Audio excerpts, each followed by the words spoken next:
like, I have no idea what's happening. I don't know how to do this, whatever. And we don't ever have to feel like it's a very no judgment environment. And that can be hard to find. That's what you think, actually. You think I'm not judging you, and then I just talk shit about you to everybody else. Now you're telling me this? That's perfect. Yeah. I have a whole other podcast that's all about things Ellie did. What if you had like a secondary podcast that was like just talking shit about this podcast? We'll let somebody else do that. I'm Sam. I'm Ellie. Welcome to Bread, Heels, and Babies, where two best friends discuss the vagaries and ass hattery of life.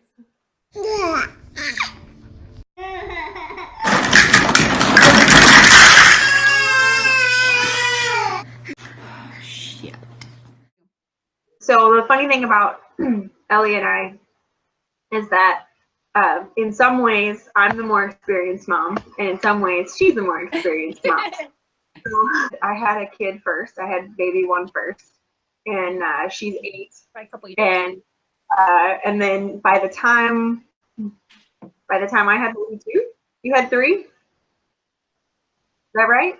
I think she got to 3 kids way faster than I did. So I feel like by the time I was always like asking questions, like but it's great because then Ellie can ask me questions about older kids because I've gotten to the older part.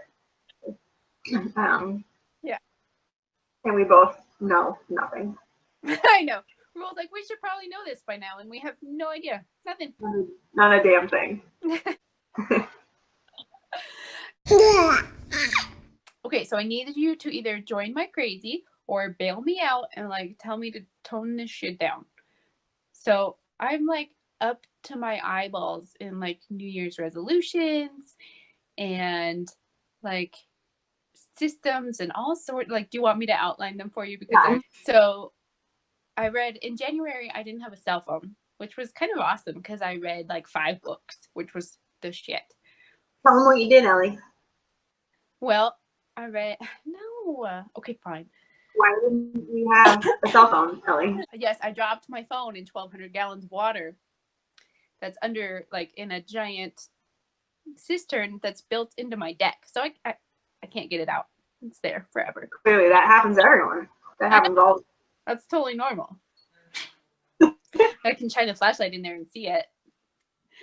Oh. Anyway, so 2 of the books that I read were Gretchen Rubin's The Happiness Project, which she's freaking everywhere now. I keep seeing like, I don't know if it's just on my radar right now, but I keep hearing interviews with her and stuff. And I had seen that book like years ago, and I was like, that's stupid. But because I'm an asshole, apparently. And so I read that. And then I also read, this is embarrassing, I read this book called How to Manage Your Home Without Losing Your Mind, which is super not sophisticated or fun. But it's by this girl who has a podcast I like, A Slob Comes Clean. We're just going to shout out all the podcasts I listen to. I know, you're trying to make podcast friends. You're going to ditch me for I know. I'm name dropping podcasts right now. And okay, so Gretchen Rubin's Happiness Project, she did she researched happiness, and then she picked a theme for every month to make yourself happier. And then in the cleaning book, there's 28 days to hope for your home, which is like getting your basics like as a habit so that you don't have to think so hard about it. And then also I have a bullet journal, and something people do in bullet journals is 18 in 2018. So like I have a running list of 18 things I want to do this year. And there's something else, but it's all like a jumbled mess up here. 18 resolutions. Yeah. Not like a resolution, but like, yeah.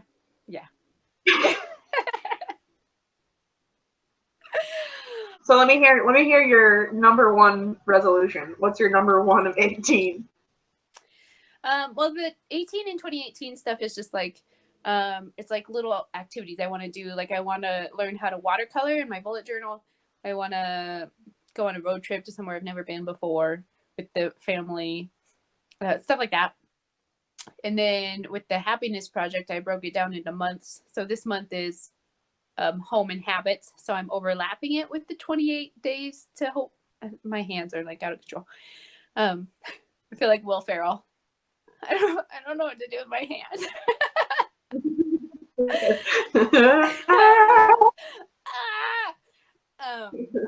So it's helpful. And then next month I might do like health and wellness and like start running again, and then I might pick a book to read that goes with the theme of each month. Do you know what I mean? But do you see how this is like a lot? You just went on for like 2 minutes about the list of all the different things you're doing. Like, how are you really excited about New Year's Eve this year? Ladies and gentlemen, this is Ellie.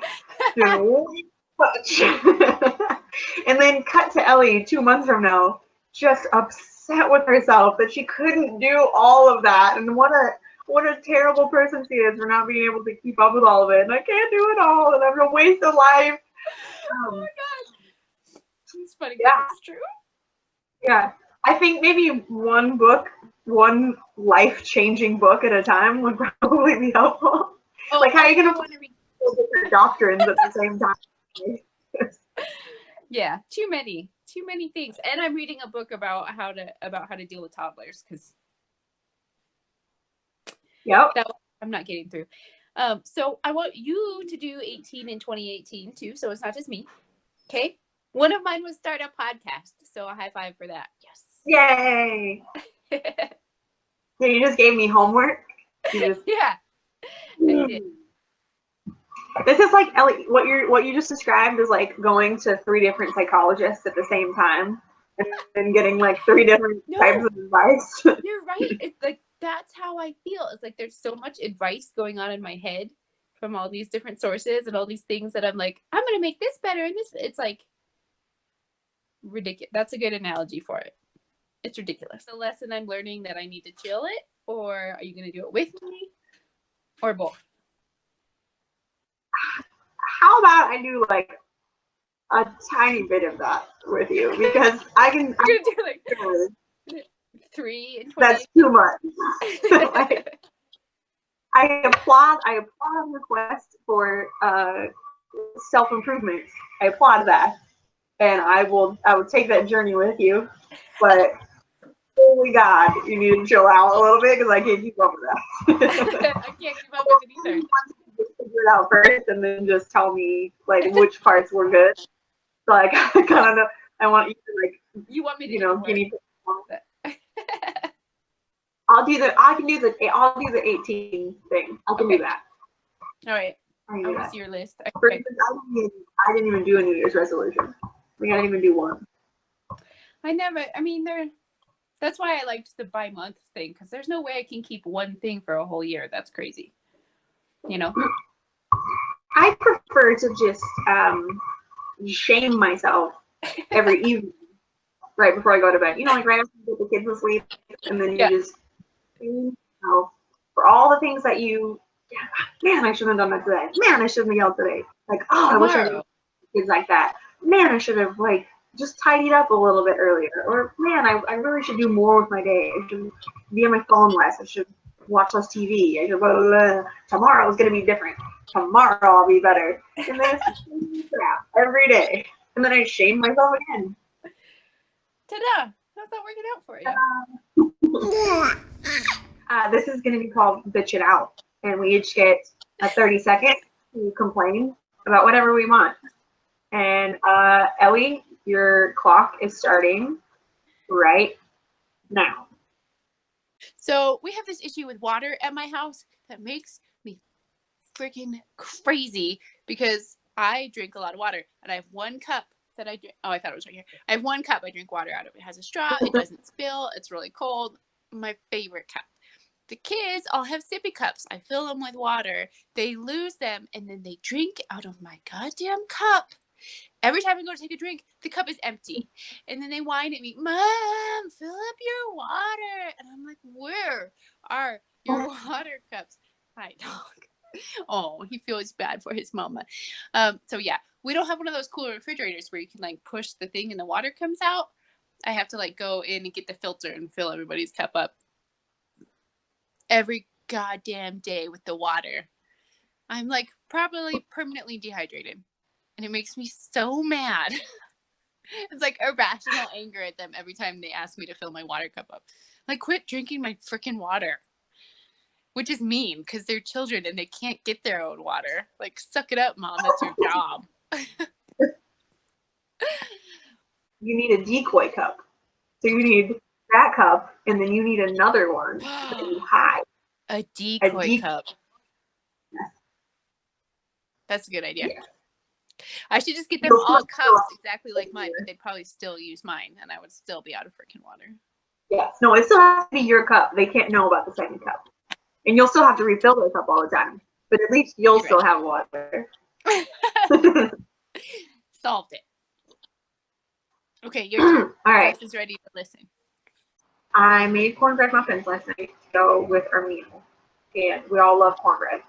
And the kids ate, and I knew it was going to be a mess because it's cornbread, and it's always, like, crumbs everywhere. And right. I'm terrible at, like, actually eating at the table, so we just, like, eat in the living room in front of the TV because we're such a good mom. And so I already knew it was going to be a mess. We already made a huge mess with cornbread crumbs everywhere. I vacuumed it up. The oldest one went to bed. The toddler wanted another piece of cornbread, so I let him have it. And there's no reasoning with him. So he was just walking around eating the cornbread. There's literally cornbread crumbs, like everywhere. Like more cornbread crumbs than there were out of all of us eating cornbread. Just from him eating this one muffin before bed. And obviously I couldn't vacuum again. So it was like all the cleaning and like stuff that I did before my husband came home from work was completely obliterated by the time we went to bed. And I couldn't even like do it this morning, like before he woke up again, because I would wake him up in the vacuum. So it just looks like a bomb of cornbread went off everywhere.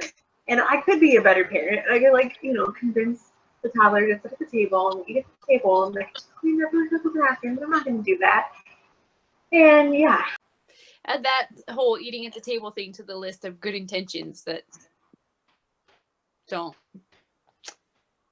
Things we suck at. Can I do a bullet journal on that? Can that count as my things with you? Only if we do things we're good at, and then we'll just. Thanks for watching this episode of Bread, Heels, and Babies. You can check back for new episodes every other week on our YouTube channel. See you next time. Just sprinkle on my sweater. Your little brain is like. You gotta keep up.